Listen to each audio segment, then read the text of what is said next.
Hey guys, welcome to this episode of Money Talks with Mohankrishnarao, where we ask the tough money questions and get real answers. And today's hot topic is AIFs. Sounds complicated? Don't worry, I've got backup. Here with me is financial economist, the man who makes money less frightening, Mr. Mohankrishnarao.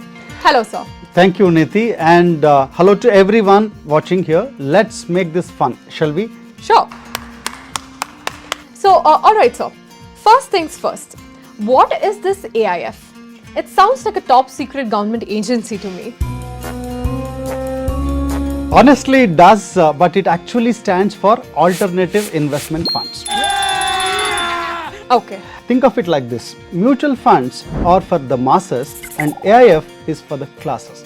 Okay. It's where wealthy investors put their money when they want higher returns, exclusive deals, and don't need instant access to their money.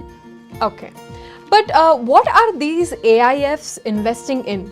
Gold-plated unicorns? They basically invest in things like startup real estate, private debt, venture capital, and stuff that you and I can't access on Zerodha or Grow. Okay.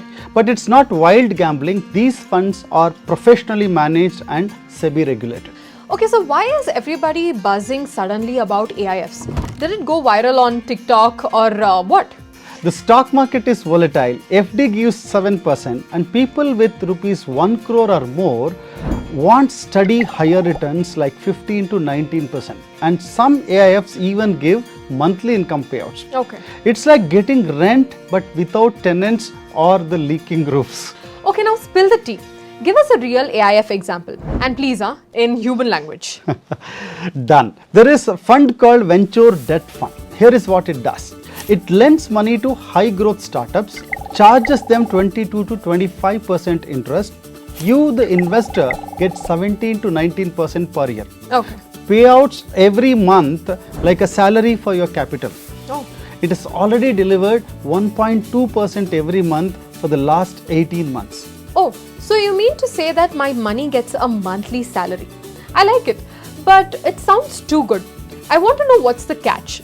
Because if it is too good, why isn't everybody investing in it? Because you need to invest a minimum of 1 crore rupees. Okay. Or if you are an NRI, you need to invest minimum 150,000 in US dollars. Okay.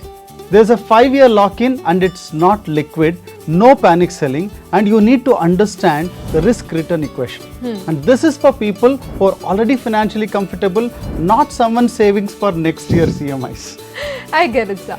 But what about our NRI folks watching from California or Canada? This is perfect for NRIs. You can invest in USD, get monthly payouts in USD, no real estate headaches, and you're putting money into India's fastest growing startups without equity risk. Oh, that's great. But so sir, this is my final word. So let's say I have got 1 crore lying in my bank account and I don't want to buy another flat in the nearest future. Is this worth considering? If you are okay locking your money for 5 years and want peace of mind plus passive monthly income, then yes, absolutely. Okay. Just make sure you understand the terms, work with an advisor. Don't put all your eggs in one basket. Oh, that's great. Alright folks, if you want to explore this further, book a free info session in the link given below or WhatsApp AIF to 63640 50500. Whether you're in Bangalore, Boston or Bahrain, this could be your next smartest money move in 2025. Thanks Niti, this was fun. Same here, sir. Let's do one next week on ABC. It's not anybody can dance. It is anybody can invest in stocks. Until then, stay tuned. Bye.